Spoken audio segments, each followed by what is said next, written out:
Gulf രാജ്യങ്ങളെ ലക്ഷ്യമിട്ടുകൊണ്ടുള്ള ആക്രമണം വീണ്ടും തുടരുകയാണ്. ഇറാൻ പലയിടങ്ങളിലായി സ്ഫോടന ശബ്ദങ്ങൾ കേൾക്കുന്നു. ഖത്തറിൽ നിന്നുള്ള ഏറ്റവും പുതിയ റിപ്പോർട്ടുകൾ പ്രകാരം അവിടെ വീണ്ടും സ്ഫോടന ശബ്ദം കേട്ടു എന്നാണ്. എന്ന് വെച്ച് കഴിഞ്ഞാൽ ഖത്തറിനെ ലക്ഷ്യമിട്ടുകൊണ്ടുള്ള ആക്രമണം ഇപ്പോഴും തുടരുന്നു ഇറാൻ എന്നാണ് വ്യക്തമാകുന്നത്. അബ്ബാസ് മുഹമ്മദ് വിവരങ്ങൾ നൽകും. അബ്ബാസ്, എവിടെയാണ് ഖത്തറിൽ വീണ്ടും സ്ഫോടന ശബ്ദം കേട്ടത്?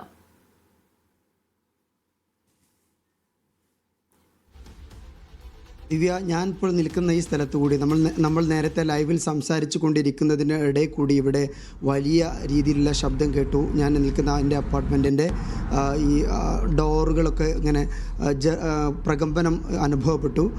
തുടർച്ചയായിട്ട് ഇവിടെ നടക്കുന്ന ഈ ശബ്ദത്തിന് തൊട്ടു പിന്നാലെ ഇവിടുത്തെ ഡോർസും അതുപോലെ ജനവാതിലും ഒക്കെ ചെറിയ രീതിയിലൊരു കിടുങ്ങുന്ന ശബ്ദം ഉണ്ടാകും. അത് തൊട്ട് മുമ്പ് വരെ കേട്ടു. ഇങ്ങനെ തുടർച്ചയായിട്ട് സ്ഫോടനത്തിൻ്റെ ശബ്ദം കേട്ടുകൊണ്ടിരിക്കുന്ന ഒരു സാഹചര്യമാണ് നിലവിൽ ദോഹയിലുള്ളത്. ഇത് ആകാശത്ത് നിന്ന് ഇറാൻ തൊടുത്തുവിടുന്ന മിസൈലുകളെ ഇൻ്റർസെപ്റ്റ് ചെയ്യുന്ന ശബ്ദമാണ്. പ്രധാനമായിട്ടും അൽ-ഉദൈദ് ബേസ് ലക്ഷ്യമാക്കിയിട്ടാണ് ഇറാനിൽ നിന്നുള്ള മിസൈലുകൾ ഖത്തറിലേക്ക് വരുന്നത്.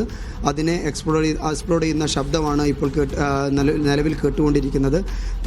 ഏകദേശം അര ഡസനിലേറെ തന്നെ സ്ഫോടന ശബ്ദങ്ങൾ ഇപ്പോൾ തന്നെ ഈ ഒരു കുറഞ്ഞ സമയത്തിനുള്ളിൽ തന്നെ കേൾക്കുകയുണ്ടായി എന്നുള്ളതാണ്.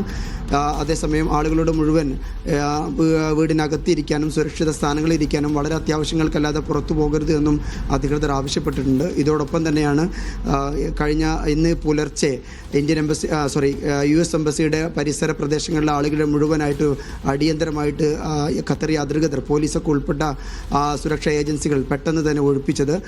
നിലവിൽ അവിടെ നിന്ന് മലയാളികൾ അടക്കമുള്ള നിരവധി പേർ അവിടെ താമസിക്കുന്നുണ്ട്. റെസിഡൻഷ്യൽ ഏരിയക്കകത്താണ് ഈ US എംബസി നിലകൊള്ളുന്നത്. അതുപോലെ പെട്രോൾ സ്റ്റേഷനും അതുപോലെ മറ്റ് സ്ഥാപനങ്ങളുമൊക്കെയുള്ള ഒരു ജനവാസ മേഖലക്കകത്താണ്. അവിടെ നിന്നാണ് വളരെ തിടുക്കപ്പെട്ട് മലയാളികൾ അടക്കമുള്ള ആളുകളെ മറ്റു സുരക്ഷിത കേന്ദ്രങ്ങളിലേക്ക് മാറ്റിയത്. പല ആളുകളും നമ്മളോട് സംസാരിച്ചിരുന്നു. അവർ സുരക്ഷിതരാണ് എന്നും എല്ലാവർക്കും താമസ സൗകര്യങ്ങളും ഭക്ഷണമൊക്കെ അവരൊക്കെ ഉറപ്പാക്കിയിട്ടുണ്ട് എന്ന് അവർ നമ്മോട് പറഞ്ഞിട്ടുണ്ട്. ഏതായാലും ഇതാണ് നിലവിലെ ദോഹയിലെ സിറ്റുവേഷൻ എന്നുള്ളത്. ശരി അബ്ബാസ്, ഇപ്പോൾ കേട്ട ശബ്ദമായാലും അത് ഡ്രോൺ തകർത്തപ്പോൾ ഉണ്ടായ ശബ്ദം എന്ന് തന്നെയാണോ നമുക്ക് മനസ്സിലാക്കാൻ കഴിയുന്നത്? അതിങ്ങനെ തുടർച്ചയായി കേൾക്കുന്നുണ്ടോ ഖത്തറിൽ?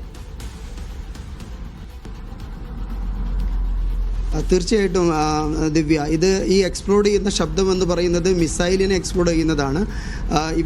ഇവിടേക്ക് വന്ന കഴിഞ്ഞ ദിവസം നടത്തിയ വാർത്താ സമ്മേളനത്തിൽ ഏകദേശം 100-ലേറെ മിസൈലുകൾ ഇങ്ങോട്ട് വന്നുവെന്നും അതിൽ 3 മിസൈലുകൾ മാത്രമാണ് താഴെ പതിച്ചുവെന്നാണ് ഇവിടുത്തെ അധികൃതർ അറിയിച്ചിരുന്നത്. ബാക്കി അത്രയും മിസൈലുകൾ ഇവിടുത്തെ ഖത്തർ വ്യോമസേനയുടെ അതുപോലെ താടടക്കമുള്ള വ്യോമ പ്രതിരോധ സംവിധാനം തകർക്കുകയാണ് നിലവിൽ ചെയ്യുന്നത്. അതിൻ്റെ ഒരു വലിയ ശബ്ദമാണ് കേട്ടുകൊണ്ടിരിക്കുന്നത്. നേരത്തെ ഈ ശബ്ദത്തിൽ ചെറിയ കുറവുണ്ടായിരുന്നു ഇന്നലെയൊക്കെ. പക്ഷേ ഇന്നും വീണ്ടും അതിൻ്റെ മിസൈൽ ഇൻ്റർസെപ്റ്റ് ചെയ്യുന്നതിൻ്റെ തുടർച്ചയായിട്ടുള്ള ശബ്ദങ്ങൾ കേട്ടുകൊണ്ടിരിക്കുന്നു. പക്ഷേ ഇതോടുകൂടെ തന്നെ പറയേണ്ടത് ആളുകൾ ഈ ഘട്ടത്തിൽ പാനിക് ആകേണ്ട ആവശ്യമില്ല എന്ന് ആഭ്യന്തര മന്ത്രാലയം തുടർച്ചയായിട്ടുള്ള വാർത്താക്കുറിപ്പുകളിൽ സമൂഹ മാധ്യമങ്ങൾ വഴി അറിയിക്കുന്നുണ്ട്. കാരണം ആകാശത്ത് വെച്ച് തന്നെ ഇതിനെ നിർവീര്യമാക്കുകയാണ് ചെയ്യുന്നത്. അതിൻ്റെ പ്രകമ്പനമാണ് കേൾക്കുന്നത്. അത് കേട്ട് ഭയചകിതരാകേണ്ടതില്ല എന്ന് ആഭ്യന്തര മന്ത്രാലയം വ്യക്തമാക്കുന്നുണ്ട്.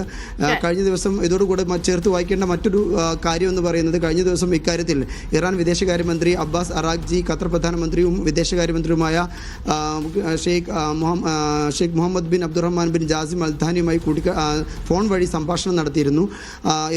ഇറാൻ പറഞ്ഞത് തങ്ങൾ US-ൻ്റെ കേന്ദ്രങ്ങൾക്ക് നേരെ മാത്രമാണ് ആക്രമണം നടത്തിയത്, അതിനെയാണ് ലക്ഷ്യം വെച്ചത് എന്നായിരുന്നു ഇറാൻ്റെ വാദം. എന്നാൽ ഖത്തർ പ്രധാനമന്ത്രി ഇത് സമ്പൂർണ്ണമായി നിരാകരിച്ചിരുന്നു. അല്ല, സിവിലിയൻ അടിസ്ഥാന സൗകര്യങ്ങൾ, അതുപോലെ എനർജി കേന്ദ്രങ്ങൾ, അഹമ്മദ് അന്താരാഷ്ട്ര വിമാനത്താവളം അടക്കമുള്ള കേന്ദ്രങ്ങൾക്ക് നേരെ ആക്രമണ ശ്രമമുണ്ടായി എന്നുകൂടി അദ്ദേഹം പറഞ്ഞിരുന്നു. ഇതൊരു ഘട്ടത്തിൽ വീണ്ടും സ്ഫോടന ശബ്ദം കേട്ടിരിക്കുകയാണ്. ഡ്രോൺ തകർത്തപ്പോഴുള്ള ശബ്ദം എന്ന് തന്നെയാണ് വിവരങ്ങൾ. വിശദാംശങ്ങളാണ് അബ്ബാസ് മുഹമ്മദ് നൽകിയത്.